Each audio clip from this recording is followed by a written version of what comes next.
Depending on the model year, your Range Rover may say smart key not recognized, not found, or not detected.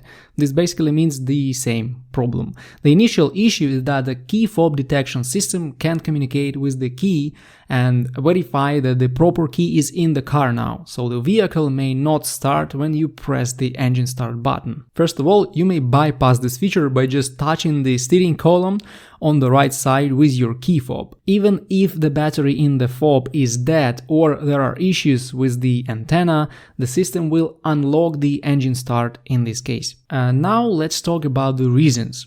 First of all, this may be the battery in the key fob. You may need to know that in smart fobs, batteries don't last very long. You will need to replace the battery about once every 10 to 12 months.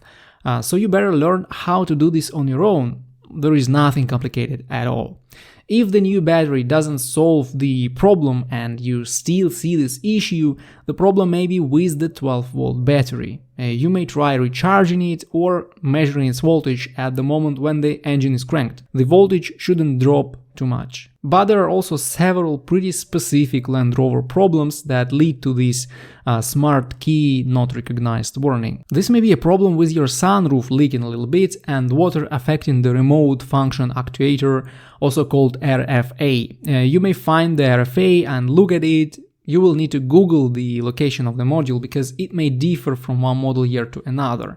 And there is a pretty weak cable in this RFA module and it may fail. There is a bulletin covering this issue in North American vehicles, but I believe the same problem is also possible in European Range Rovers. I will link the TSB in the description for your information. The problem is that when you come to the dealership, they may spend half a day looking for the problem because they don't remember all the TSBs and will go and check them only after they do all the standard checkups.